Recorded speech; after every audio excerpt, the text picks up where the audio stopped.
जय हिंद दोस्तों। मैं राजेश राय उत्तर प्रदेश के पूर्वांचल के एक छोटे से गांव सुधेरा से, जो गाजीपुर डिस्ट्रिक्ट में पड़ता है, वहाँ से हूँ। बाय प्रोफेशन में बिजनेसमैन हूँ और देश में जो परिस्थितियाँ इस समय चल रही हैं, एक बिजनेसमैन होने के नाते बहुत ज़्यादा समय हम लोग को नहीं दे पाते हैं, लेकिन न्यूज़ चैनल अगर हम ना भी देखें तो आज सोशल प्लेटफॉर्म इतने हैं जहां से आपको कुछ समाज में अच्छी बुरी घटित होने वाली घटनाएं, सूचनाएं आप तक पहुंची जाती हैं, और वो चाहे आपके फील्ड की हो या ना हो। एक मनुष्य जीव होने के नाते वो कहीं ना कहीं आपको भी उस पर सोचने और बोलने के लिए मजबूर करती है। आज एक बहुत ही दुखद सूचना हमें भी मिली। एक टीवी के बहुत ही प्रसिद्ध एंकर सरदाना जी, जो कोरोना के शायद सिम्टम्स उनमें आए थे और वो ठीक भी हो गए थे, अचानक हार्ट अटैक से उनका देहांत हो गया। मेरी तरफ से मैं भी दुखी हूँ इस बात से, और मैं मृत आत्मा को शांति के लिए भगवान से प्रार्थना करता हूँ। लेकिन इसके साथ साथ एक सवाल मन में आता है। हमारे देश में, या यूँ कहें कि पूरे विश्व में, इस जानलेवा बीमारी की वजह से बहुत लोग मर रहे हैं।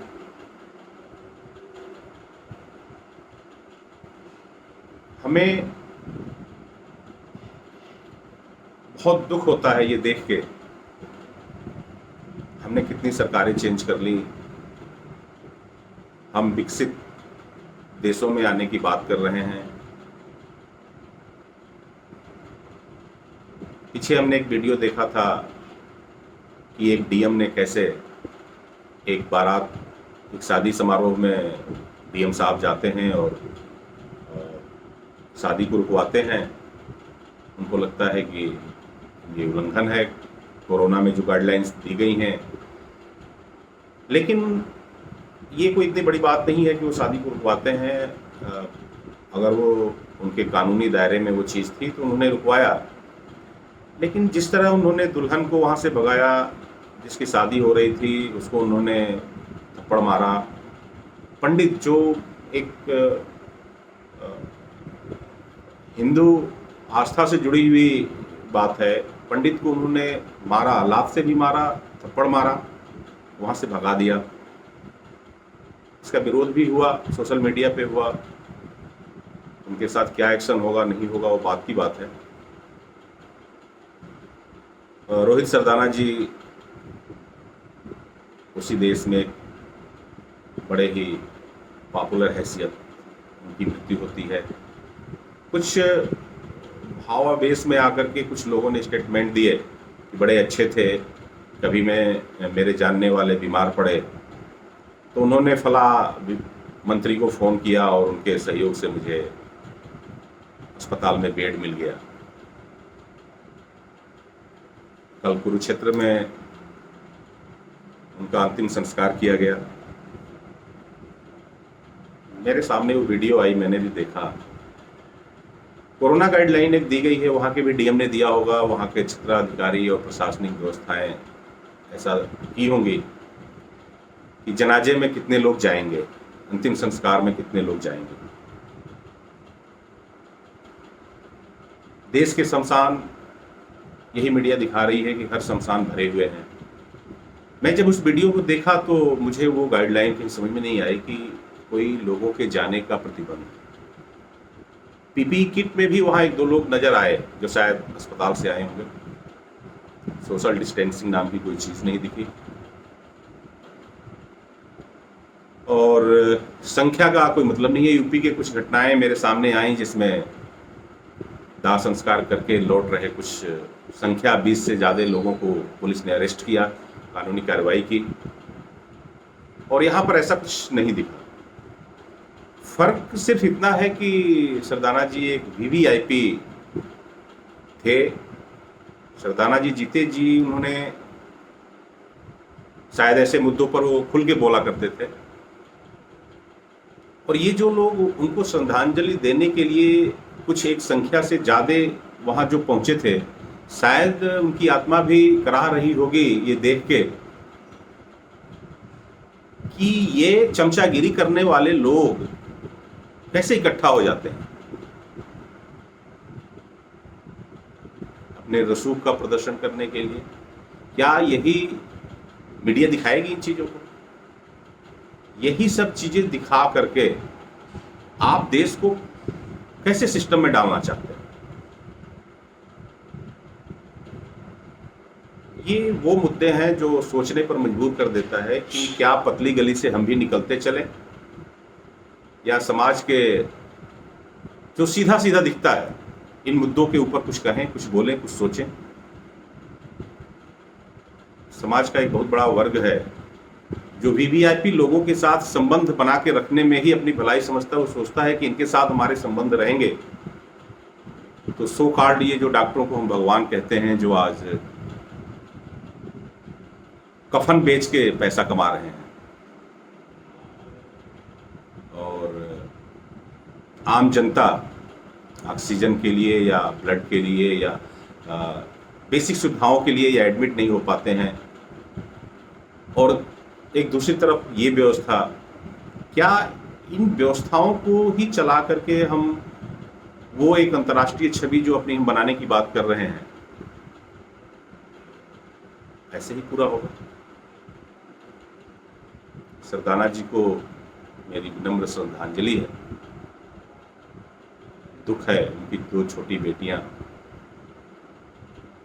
पिता का साया हट जाना, लेकिन उससे भी बड़ा दुख मुझे इस सरकारी सिस्टम, सामाजिक सिस्टम, चमचागिरी सिस्टम को देख करके होता है कि एक तरफ वो जनता है जो एक वोट बैंक के रूप में देखी जाती है और उसको सिर्फ उसी काम के लिए यूज किया जाता है, और दूसरी तरफ ये वीवीआईपी कल्चर्स इस देश में राजा महाराजाओं का जब व्यवस्था चल रही थी तो वो भी जो उनके चमचे होते थे, जो दरबारी होते थे, वो वीवीआईपी सुविधा लेते थे। बाद में अंग्रेज आए, अंग्रेजों ने भी सब कुछ वही वैसे ही किया। हम स्वतंत्र देश की कल्पना किए, स्वतंत्रता की लड़ाइयाँ हुई, और मुझे लगता है कि वो राजा से जो व्यवस्था अंग्रेजों पर आई थी और अंग्रेजों से हट करके ये राजनेताओं पर आ गई। नेता एक सामाजिक कार्यकर्ता के रूप में देखे जाते थे और बाद में वो नेता के रूप में आ गए, और नेता के रूप में आज मैं देख रहा हूँ कि वो वापस उसी अंग्रेज और उसी राजा वाली व्यवस्था में चले गए हैं। विकास के नाम पर, सुविधा के नाम पर। मैं ये नहीं कहता कि आज ये वैश्विक महामारी में हमें ऑक्सीजन नहीं मिल रहा है और इस राज्य में मिल रहा है, उस राज्य में नहीं मिल रहा है। भाजपा सरकार क्या कर रही है, कांग्रेस क्या कर रही है, या आम आदमी पार्टी क्या कर रही है, समाजवादी पार्टी क्या कर रही है, मायावती जी क्या कर रही हैं, ये सब ऐसे मुद्दे हैं जहां जिसकी बात छेड़ करके हमें कुछ देर के लिए चुप करा दिया जाता है। मीडिया बैठी है माहौल क्रिएट करने के लिए, वो माहौल क्रिएट कर देती है। उसके बाद एक कोई नेता आता है, कोई प्रशासनिक अधिकारी आता है, कोई व्यवस्था आती है और कुछ कह के चली जाती है।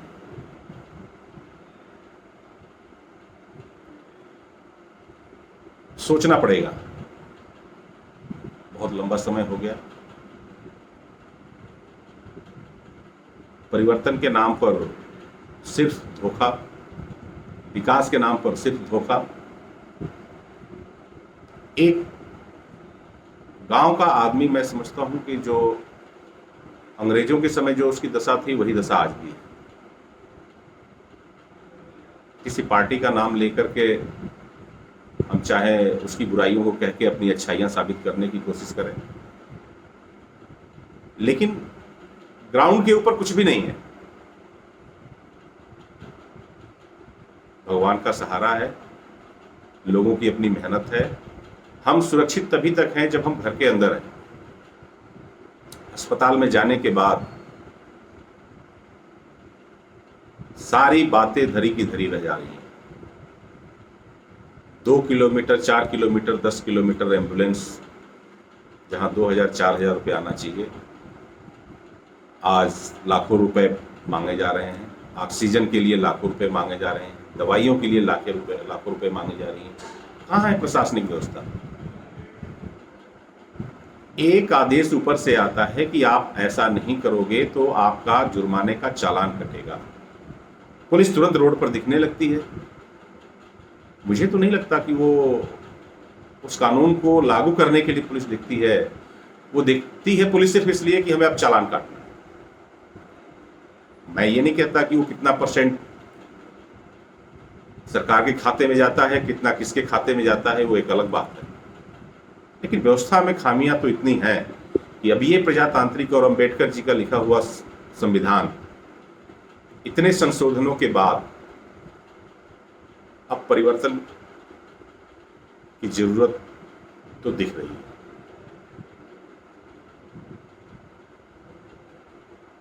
हम फिर मिलेंगे, लेकिन आप इन मुद्दों पर जरूर सोचिए। क्या हम इसी तरह चलेंगे या अब इसके लिए जनमानस में एक नई क्रांति लाने की जरूरत पड़ेगी? और सिर्फ सत्ता बदल देने से या राजनीति में आ जाने से या मैं नेता बन जाऊंगा, मंत्री बन जाऊंगा, इससे कुछ नहीं होने वाला। हम आम पब्लिक भी उतने ही जिम्मेदार हैं। हमें भी मौका मिलता है तो हम अपनी जेब भरने में, अपने को फायदा पहुंचाने में लग जाते हैं।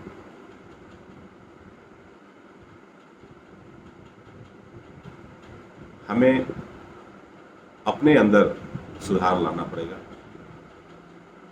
और हमारे सामने जो है वो कैसे सुधरेगा, इसके लिए भी हमें सोचना पड़ेगा। जय हिंद।